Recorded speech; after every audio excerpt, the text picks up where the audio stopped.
Hello friends, my name is Kamal Kumar. आज हम discuss करते हैं जेई 2026 में कैपेसिटेंस से पूछे गए क्वेश्चन। तो टोटल 7 क्वेश्चन आए थे हमारे पास इस चैप्टर से। 7 क्वेश्चन पूछे गए थे, तो हम क्वेश्चन का डिस्कशन स्टार्ट करते हैं। पहला क्वेश्चन कहता है कि एक पैरेलल प्लेट कैपेसिटर जिसका कैपेसिटेंस सी है। ठीक है, हम एक पैरेलल प्लेट कैपेसिटर बना लेते हैं।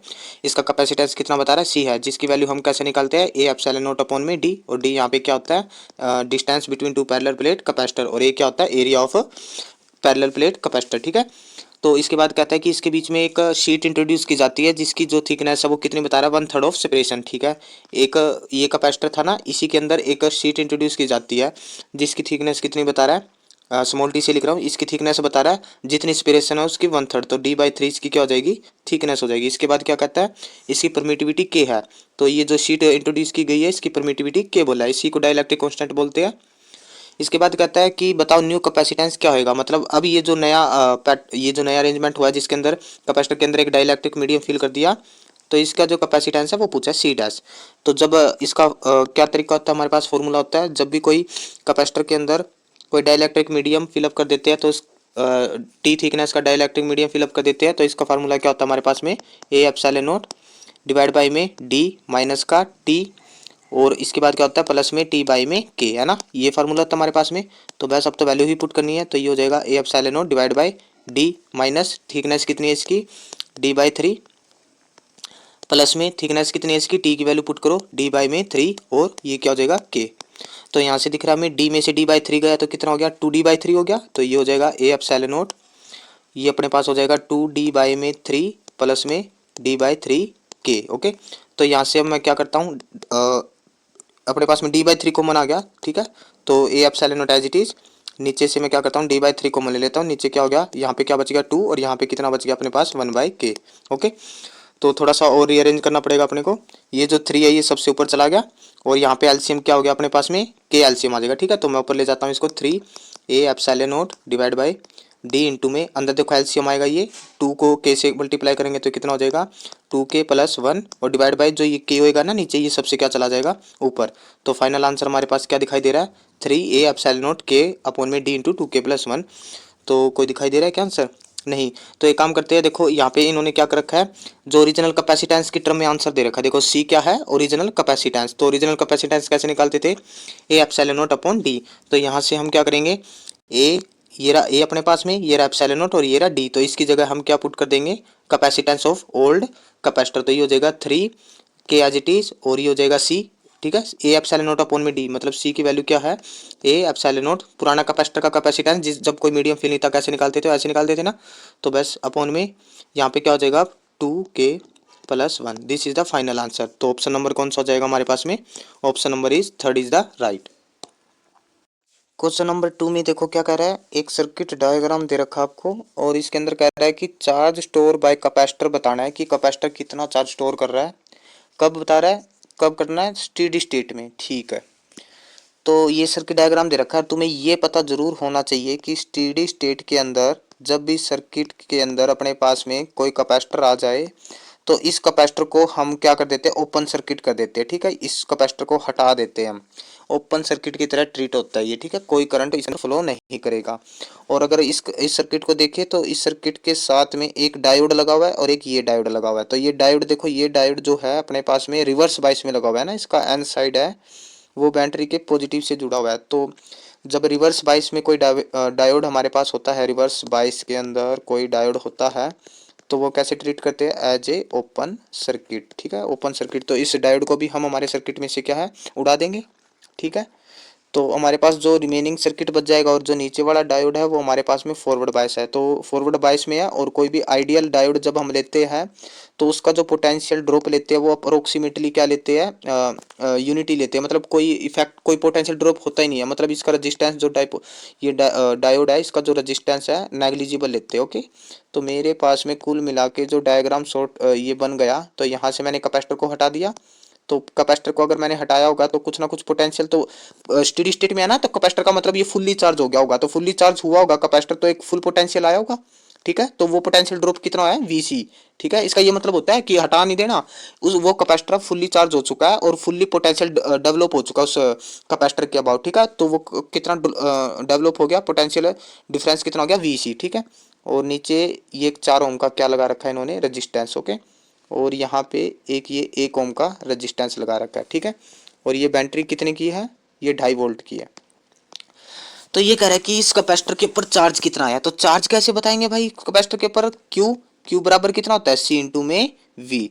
तो सी की वैल्यू जरूरी भी नहीं है बतानी, क्योंकि सी इन्होंने सी की टर्म में ही दे रखा है, ठीक है। सी हमें क्या दे रखा है, सी की टर्म में ही दे रखा है, कूलम चार्ज, ठीक है। तो देखते हैं कैसे बताएंगे। तो हमें हमारा मेन टारगेट वी सी निकालने का। तो कैसे निकालेंगे भाई, अगर मेरे को ये पता लग जाए, क्योंकि ये पोटेंशियल जो ड्रॉप हो रहेगा, जो 4 ओम के अबाउट ड्रॉप होएगा, और ये जो वी सी है ये दोनों पैरेलल में है, ये दोनों क्या है, पैरेलल में है। तो जो ड्रॉप इसके अबाउट होएगा वही ड्रॉप इसके अबाउट होएगा। और क्योंकि अभी ये ओपन सर्किट में इसको ले रहे हैं, ट्रीट कर रहे हैं, तो सर्किट के अंदर जो करंट फ्लो करेगा वो किसके थ्रू करेगा, इस 4 ओम के रेजिस्टेंस के थ्रू, और इसके बाद ये 1 ओम के रेजिस्टेंस के थ्रू, ठीक है। तो जो करंट जाएगा सर्किट में वो जाएगा पोटेंशियल इलेक्ट्रिक, ये जो बैटरी है कितने की लगी होगी है, 2.5 वोल्ट की, और डिवाइड बाय में इक्विवेलेंट रेजिस्टेंस। तो इक्विवेलेंट रेजिस्टेंस कितना भाई सर्किट में, 4 ओम, और इसके साथ सीरीज में ये 1 ओम, ठीक है। तो टोटल कितना हो गया, 5 ओम। तो इसको जब हम काटेंगे तो ये हमारे पास सर्किट में कितना करंट फ्लो करेगा, 0.5 एम्पियर, ठीक है। तो इसके अबाउट कितना पोटेंशियल ड्रॉप हुआ है, तो 4 ओम का रेजिस्टेंस है और करंट कितना 0.5 एम्पियर। तो कितना पोटेंशियल ड्रॉप हुआ, 520, तो ये हो जाएगा 2 वोल्ट। और वही पोटेंशियल ड्रॉप इसके अबाउट होएगा, ये कितना ड्रॉप हो जाएगा, वीसी की वैल्यू कितनी आ गई, पैरेलल में है, तो पैरेलल में पोटेंशियल सेम होता है, दैट इज 2 वोल्ट। तो बस खेल खत्म ही हो गया। तो कैपेसिटर के ऊपर कितना चार्ज आएगा हमारे पास में, तो ये आएगा हमारे पास में इसके ऊपर कैपेसिटेंस दे रखी है क्या, यहाँ पे कैपेसिटेंस की वैल्यू कहीं बोल रखी है क्या, नहीं बोल रखी ना, ठीक है। तो Q इजक्वल टू क्या हो जाएगा मेरे पास में, C इंटू में V, ठीक है। Q इजक्वल टू क्या हो जाएगा, C इंटू में V। तो V की वैल्यू कितनी दे रखी है, 2, और C की वैल्यू दे रखी है भाई ये रही C की वैल्यू, वही मैं देख रहा था सर्किट के अंदर दे रखी है, ये रही 5 माइक्रोफैराड। तो C की वैल्यू रखो यहाँ पे 5 मल्टीप्लाई 2, और माइक्रो का माइक्रो रहने दो, ठीक है। तो 5 इंटू 10, तो 10 माइक्रो कूलम क्या आ गया हमारे पास में आंसर। तो माइक्रो की जगह क्या लगा दोगे, 10। तो यहाँ पे मैं क्या लिख दूंगा, 10। क्वेश्चन नंबर 3 में क्या कह रहा है हमारे पास, एक कैपेसिटर है जिसकी कैपेसिटेंस है 10 इंटू 10 के माइनस का 6 फैराड।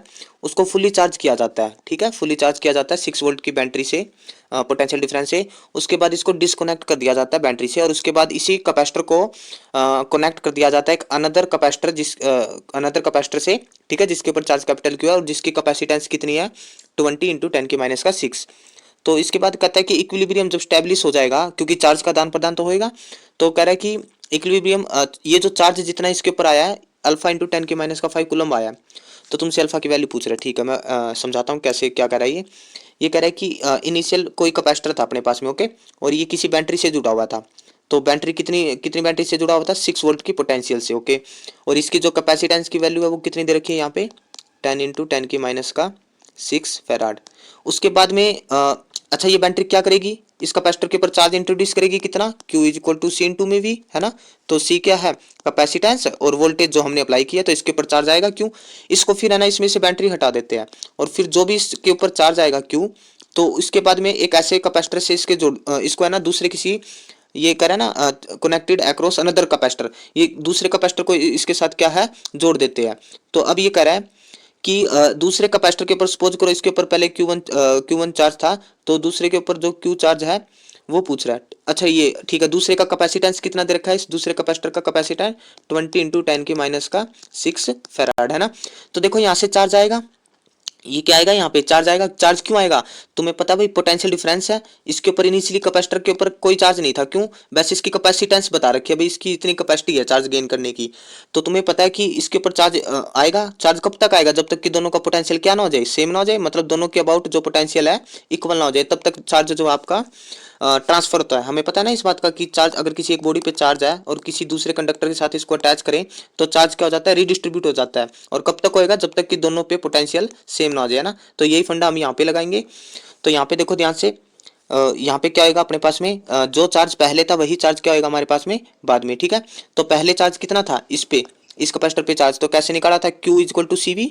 तो पहले चार्ज था, कैपेसिटेंस इसकी है, वोल्टेज कितनी अप्लाई की है 6 वोल्ट, और मल्टीप्लाई पहले कैपेसिटेंस कितनी है इसकी 10 इंटू 10 की माइनस का 6 फैराड। ये इज इक्वल टू किसके इक्वल हो जाएगा, जो बाद में बना है। तो बाद में बाद में कितना इसका टोटल चार्ज तो कंजर्व रहेगा ना, तो बाद में जो इसकी वैल्यू हो जाएगी वो कैसे लिखेंगे हम, इसकी कैपेसिटेंस कितनी है C1, ठीक है C1, और इनटू में पोटेंशियल कितना डेवलप है अब V0, प्लस में इसकी कैपेसिटेंस कितनी है C2, और पोटेंशियल क्या होगा, दोनों का सेम है ना, तब तक चार्ज इसको इसमें तब तक चार्ज क्या होगा हमारे पास में ट्रांसफर होएगा। तो इसको थोड़ा सा लिख लेते हैं इज इक्वल टू, ठीक है। यहाँ पे अब मैं क्या करता हूँ, V0 कॉमन ले लेता हूँ, और यहाँ पे हमारे पास में क्या हो जाएगा C1 प्लस में C2, ठीक है।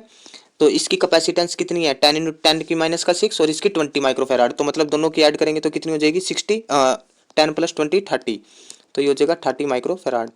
तो यहाँ से हो जाएगा 6 इंटू 10 की माइनस का 6, तो यहाँ पे बस कैंसिल आउट करो, तो यहाँ से कैंसिल करेंगे इसको, तो ये कितना हो जाएगा हमारे पास में 10 से गया 3, और 3 से ये इसको काटोगे तो 2 आ जाएगा। तो V0 की वैल्यू कितनी आ गई हमारे पास में 2 आ गई, ओके। तो बस अब इस सेकंड जो ये कैपेसिटर अपन ने अटैच किया इसके ऊपर कितना चार्ज आएगा, तो Q इज इक्वल टू ये Q2 लिखो इसको, Q2 इज इक्वल टू जितने इसकी कैपेसिटेंस है C2 और मल्टीप्लाई जितना वोल्टेज इसके ऊपर आया है, वोल्टेज पोटेंशियल डिफरेंस जितना बना है। तो C2 कितना था 20 इंटू 10 की माइनस का 6 मल्टीप्लाई, और V0 कितनी वोल्टेज आई है इसके अबाउट 2, तो 20 इंटू 2 कितना हो गया 40, 40 और 10 की माइनस का 6 क्या है 40 इंटू में 10 की माइनस का 6 है ना। तो यहाँ पे अगर आप ऑप्शन देखें तो ऑप्शन में इन्होंने क्या लिख रखा है 10 की माइनस का 5 कर रखा है। तो एक काम करते हैं, एक जीरो इधर लेके आएंगे तो यहाँ पे क्या हो जाएगा 4 इंटू 10 की माइनस का 5 है ना। तो अब मैच कर गया, तो अल्फा की वैल्यू क्या होगी 4, तो अल्फा की वैल्यू हम यहाँ पे लिख देते हैं 4।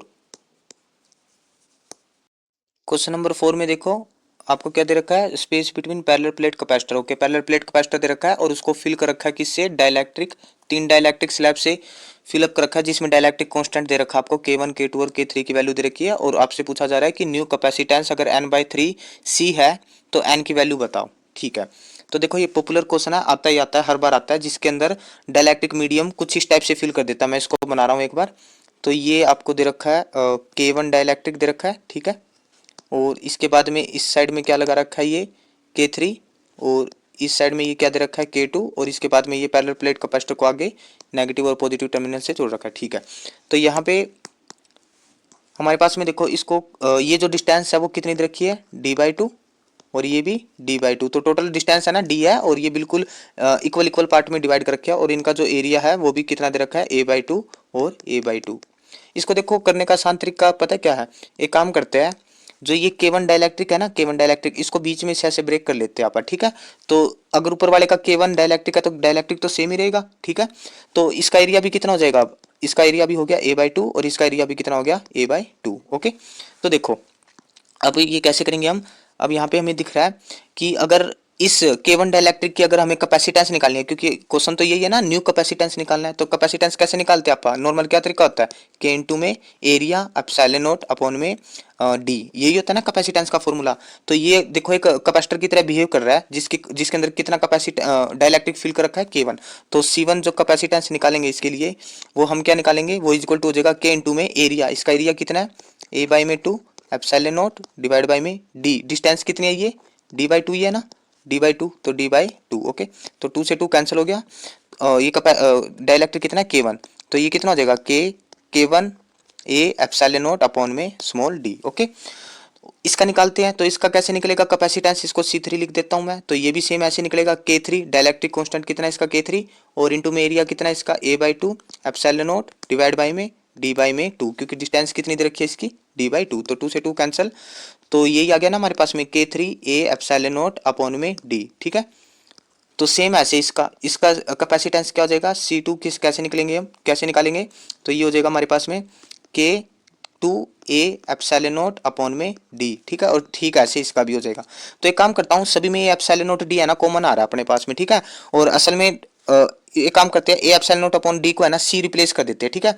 तो देखो ये नया जो अरेंजमेंट हो जाएगा अपने पास में क्या हो जाएगा, देखो यहाँ पे ये एक कैपेसिटर C1 कैपेसिटेंस हो गया, जिसकी वैल्यू कितनी होगी K1 इंटू में A epsilon not by D को किससे रिप्लेस कर दिया मैंने C से, ओके C से, तो ये इंटू में C, और इसके बाद में आगे कौन सा कैपेसिटर लगा हुआ है जिसकी कैपेसिटेंस C3 है, इसका क्या लिखेंगे K3 इंटू में C, ओके।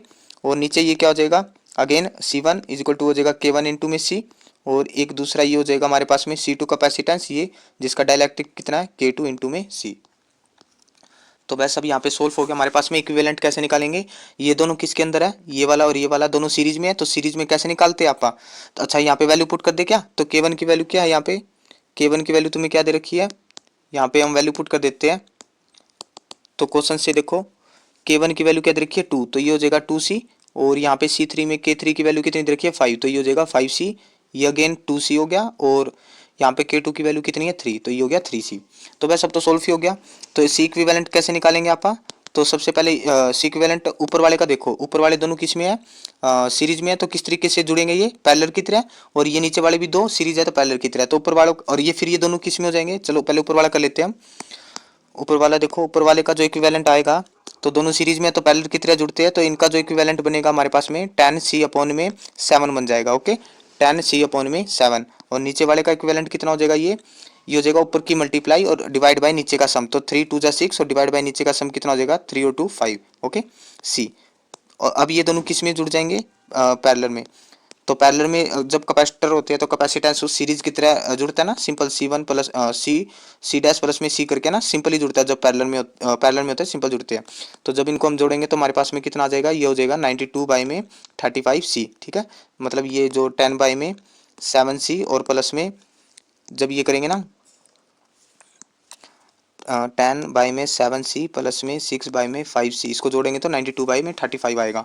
लेकिन ये क्या कह रहा है, वैल्यू n/3C आएगी, ये कह रहा है ना यहाँ पे। हमारा आंसर क्या है 92/35C, लेकिन इसके अनुसार कितना है 9/3C, तो C से C कैंसिल हो गया। तो यहाँ से n की वैल्यू सोल्व करेंगे तो कितना आएगा हमारे पास में 92/35 × 3। तो जब इसको हम सोल्व करेंगे ना तो ये अप्रोक्सीमेटली 8 आएगा आंसर। ठीक है, अप्रोक्सीमेटली 8। क्वेश्चन नंबर 5 में क्या कर रहा है हमारे पास में, एक पैरेलल प्लेट कैपेसिटर है जिसका सेपरेशन 5 mm है। ठीक है, उसको चार्ज किया जाता है बैटरी से। ठीक है, इंट्रोड्यूस की जाती है उसके बाद में मिका सीट 2 mm की, maintaining the connection the plate. Okay, terminal by the battery of it is found that draws 25% more charge from the battery the electric constant of mica is. ठीक है, मैं बताता हूँ इसके अंदर क्या है। इसके अंदर कह रहा है कि अपने पास में ना एक कैपेसिटर था। ठीक है, तो उसको किसी बैटरी से जोड़ा हुआ था। ठीक है, वी बैटरी से जुड़ा हुआ था, और इसकी कैपेसिटी कितनी दे रखी है इसको C। ठीक है, तो इसके ऊपर चार्ज कितना आएगा भाई, चार्ज कितना आएगा Q इक्वल टू क्या होता है CV होता है। ठीक है, उसके बाद सेकंड केस के अंदर क्या कह रहा है, एक इंट्रोड्यूस कर देते हैं डाइलेक्ट्रिक मीडियम। ठीक है, तो अब इसका जो कैपेसिटेंस है वो C डैश हो जाएगा अपने पास में। ठीक है, लेकिन जो बैटरी का सोर्स है वो सेम रखा जाता है V। लेकिन ये कहता है कि अब इसके ऊपर है ना चार्ज कुछ अलग आएगा, क्यों, क्योंकि इसकी कैपेसिटेंस अलग होगी। तो ये इसके ऊपर चार्ज कितना आएगा Q डैश मान लेते हैं, तो ये हो जाएगा C डैश इंटू में V। ठीक है, लेकिन ये कह क्या रहा है यहाँ पे कह रहा है कि जो सेकंड केस के अंदर जब मिक्का इंट्रोड्यूस किया था ना, कितनी थिकनेस का, इस मिक्के की थिकनेस कितनी है 2 mm। ठीक है, तो जो मिक्का इंट्रोड्यूस किया है इसकी थिकनेस दे रखी है small t equal to 2 mm। ठीक है, तो ये कह रहा है कि इसकी वजह से जो क्यू डैश है ना, क्यू डैश चार्ज है वो पुराने वाले चार्ज का 25% एक्स्ट्रा है।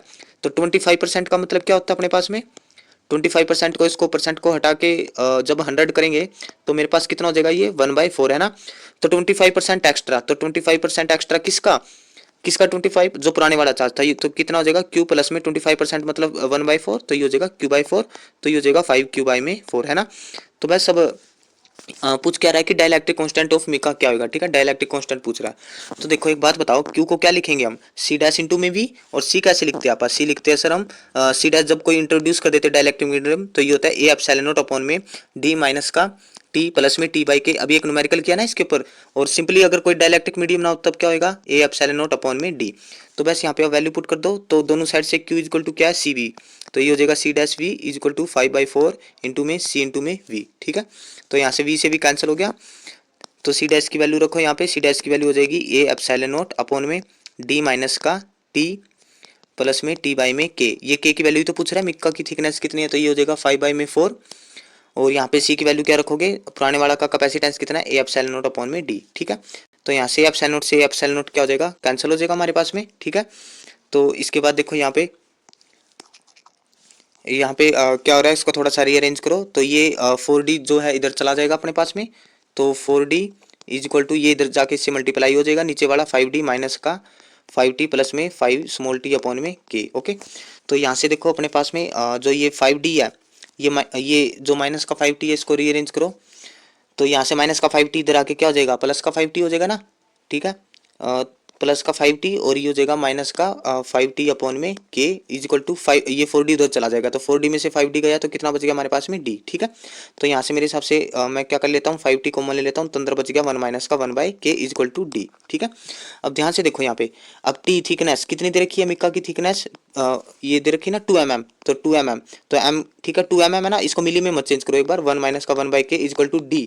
ये डिस्टेंस कितनी देखी है पुराने वाले कैपेसिटर की 5 mm, तो मिलीमीटर से मिलीमीटर कैंसिल हो जाएगा। ठीक है, तो 5 से 5 कैंसिल हो गया, तो यहाँ पे क्या आता हुआ दिखाई दे रहा है मेरे को, ये हो जाएगा, तो ये हो जाएगा 2, अच्छा 2 डिवाइड में चल गया तो यहाँ पे क्या हो जाएगा 2 को इस अंदर मल्टीप्लाई करो 2 इंटू 1 माइनस का 2/k इज इक्वल टू क्या हो जाएगा यहाँ पे हमारे पास में 0। ठीक है, यहाँ पे ठीक है, हाँ तो यहाँ से k की वैल्यू क्या आती हुई दिखाई दे रही है हमें, k की वैल्यू हमें आती हुई दिखाई दे रही है 2। ओके, तो k की वैल्यू आएगी हमारे पास में, एक मिनट ध्यान से देखना यहाँ पे क्या गलती हुई है, ये 5 से 5 कैंसिल हो गया। ठीक है, तो यहाँ पे हमारे पास हो गया 2 इंटू में 1 minus 1/k is equal to यहाँ पे क्या हो गया 1। हाँ ठीक है, तो 2 की वैल्यू क्या आती हुई दिखाई दे रही है मेरे को 2, तो 2 is the final answer. Question number 6 देखो, ये भी बिल्कुल पहले वाला जैसे है ना, इसके अंदर बस अब हमें इक्विवेलेंट कैपेसिटेंस तीनों ही स्ट्रक्चर का निकालना पड़ेगा। ठीक है, तीनों ही स्ट्रक्चर का हमें कैपेसिटेंस इक्विवेलेंट निकालना पड़ेगा। तो पहले भी मैंने बताया था कैसे करेंगे इसको हम बीच में से ऐसे कर देंगे। ठीक है, तो ये भी K1 हो गया और ये भी K1 हो गया। ठीक है, तो इसका इक्विवेलेंट कैसे निकालेंगे हम, तो ये हमारे पास हो जाएगा सर, अच्छा d/2 और एरिया भी कितना हो जाएगा a/2, और a/2 ही क्या हो जाएगा इसका एरिया हो जाएगा। ठीक है, समझ में आ रहा है ना। यहाँ पे एक काम करते हैं हम, इसको अच्छी तरीके से बना लेते हैं। तो मैं इसको देखो यहाँ पे ये ऐसे है, ये K1 और ये भी K1 है। ठीक है, और इधर से ये भी K1 दे रखा है और ये K2 दे रखा है। ठीक है, इसको K1 पूरा था ना, इसको ब्रेक करेंगे बीच में से तो K1 वो हो जाएगा। तो यहाँ पे देखो ये फर्स्ट वाला स्ट्रक्चर हो गया A वाला। ठीक है, B वाला देखो, तो B वाले में भी सेम ऐसे करना है, ये बीच में से इसको K2 को ब्रेक कर देना है। तो यहाँ पे मेरे पास K2 हो जाएगा और इधर क्या दे रखा है K2। ठीक है, इसका क्या दे रखा है K2 और ये क्या है K1, तो ये मेरा बी जो है वो बन गया। सी में देखो, सी में तो इसने ऑलरेडी पहले से ही दे रखा है, सी स्ट्रक्चर में ये K1 दे रखा है, K2 और यहाँ पे ये आ रहा है K2 और K1। ओके, तो ये अपने पास में सी स्ट्रक्चर हो गई। ठीक है, एरिया जो एरिया है डिस्टेंस है वो क्या है, सभी में एक जैसी दे रखी है d/2 है। ठीक है, बार बार इसको थोड़ा वो नहीं करेंगे, थोड़ा सा कॉम्प्लेक्सिटी नहीं लेके आते। ठीक है, तो अब देखो यहाँ पे, तो यहाँ पे अपने पास में कैसे लिखेंगे इसका जो कैपेसिटेंस है वो कैसे लिखेंगे, C1 इज इक्वल टू कैसे लिखा जाएगा K इंटू में, जैसे पहले किया था अपने K1 एरिया क्या है a/2 एप्सिलॉन नॉट और d/2, तो 2 से 2 कैंसिल हो गया ना, सारा कुछ सेम ही आ रहा है। तो वहाँ पे अपन ने कैसे लिखा था इसको, तो इसको लिखा था, मैं डायरेक्ट ही बना रहा हूँ इसका, तो ये हो जाएगा यहाँ पे इसका कैपेसिटेंस कितना हो जाएगा मेरे पास में K1 इंटू में C। ठीक है, K1 इंटू में C हो जाएगा, यही हो जाएगा ना, K1 इंटू में C। ठीक है, और K1 की वैल्यू भी दे रखी है क्या इन्होंने, K1 is greater than K2, और यहाँ पे और कुछ दे नहीं रखा इन्होंने। तो एक काम कर लेते हैं, आप खुद ही सपोज कर लेते हैं इसको, आप कोई ना कोई वैल्यू रख लेते हैं। ठीक है, तो इन्होंने क्योंकि कह नहीं रखा ना कुछ भी, बस इतना ही कह रखा है कि K1 is greater than K2। तो एक काम करते हैं, हम खुद ही वैल्यू असाइन कर लेते हैं। K1 की वैल्यू हम K1 ग्रेटर देन क्या दे रखा है K2 दे रखा है ना, तो K2 की वैल्यू 1 मान लो और K1 की वैल्यू 2 मान लो, तो 2 इज ग्रेटर देन 1 हो गया ना। ठीक है, ये अपनी तरफ सेलेक्ट किया, इन्होंने कुछ कहा नहीं है। तो यहाँ पे मैं क्या करता हूँ, इसकी वैल्यू पुट कर देता हूँ।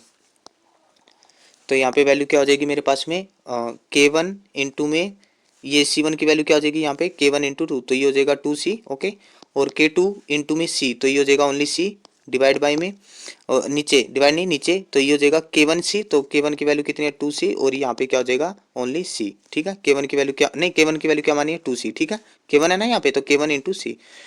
तो बस अब इसको सोल्व करना आता है, इसको कैसे करेंगे, सोल्व करेंगे तो तुम देखोगे, करके देख लेना इसको आराम से।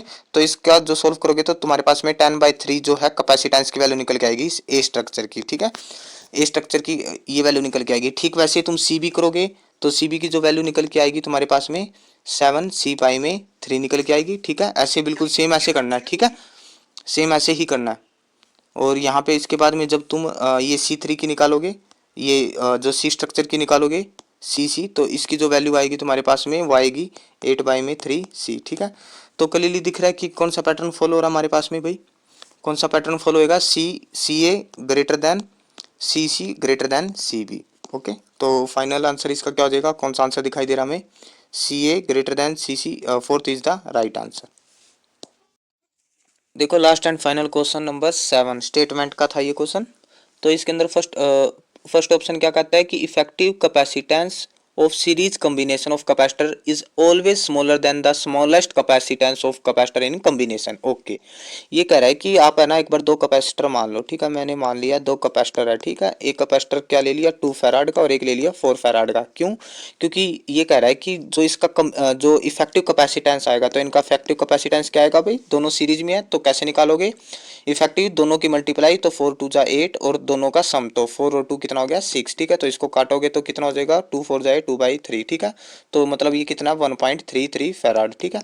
लेकिन जो ये फाइनल कैपेसिटेंस आया, इक्विवेलेंट कैपेसिटेंस आया, ये कह रहा है कि ऊपर वाले ऑप्शन में कि ये ऑलवेज स्मॉल होएगा। देखो ऑलवेज क्या होएगा, ये स्मॉल होएगा किससे, जो स्मॉलेस्ट कैपेसिटेंस जो हमने यूज किया ना, कितना किया यूज 2 फैराड का, ये कह रहा है कि उससे भी छोटा होएगा। तो दिख भी रहा है भाई, दोनों का मैंने 2 फैराड और 4 फैराड के लिए कैपेसिटर और दोनों का इक्विवेलेंट देखा तो कितना आया 1.3, तो ये 1.3 तो ऊपर वाले स्मॉलेस्ट से भी कम है ना, तो ये बात ट्रू है।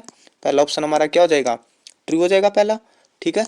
अब सेकंड ऑप्शन देखो, ये कहता है कि कोई डाइलेक्ट्रिक मीडियम को जो मैं प्लेस कर दूं किसी कैपेसिटर के बीच में, क्या कह रहा है यहाँ पे, ये डाइलेक्ट्रिक मीडियम को प्लेस कर दूं बिटवीन चार्ज प्लेस, तो displacement of charge can not occur due to insulant property of a dielectric. ये बात तो गलत है।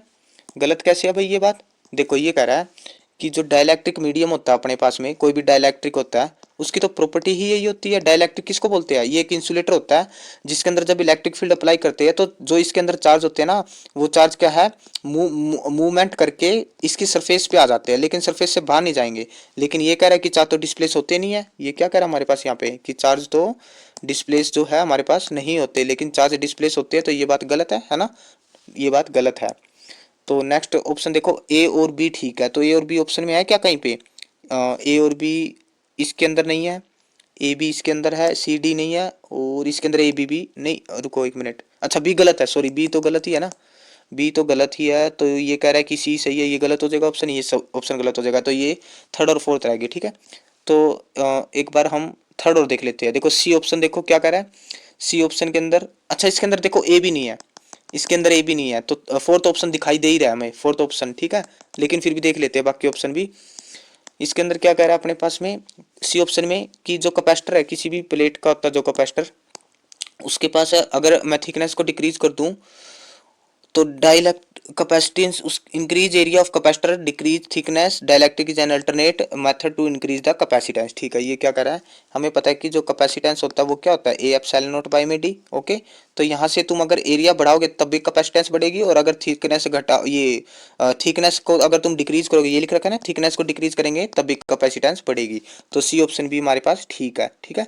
तो ए ठीक है, सी ठीक है, बी नहीं है, तो ऑप्शन नंबर फोर्थ हमें दिखाई दे रहा है। तो डी को भी देख लेते हैं एक बार, डी में क्या कर रहा है, अगर मैं कोई पॉइंट चार्ज ले लूँ, ठीक है, concentric centre at the location charge equipotential surface, ठीक है, तो ये क्या कर रहा है, अगर मान लो ये कोई चार्ज है, ठीक है, ये दो सरफेस ले ली, तो ये कह रहा है कि यहाँ पे हमारे पास में कोई चार्ज क्यू है, ठीक है, ये कितने डिस्टेंस पे आर ए डिस्टेंस ले लो और ये आर बी ले लो, तो ये आर बी डिस्टेंस पे कह रहा है कि एक सरफेस बनेगी, और वो सरफेस कैसी होगी, इक्विपोटेंशियल। तो ये सही बात है कि इक्विपोटेंशियल सरफेस ही बनाती है ना, कोई भी चार्ज होता है किसी भी डिस्टेंस पे जो पोटेंशियल बनती है वो पोटेंशियल सरफेस बनती है।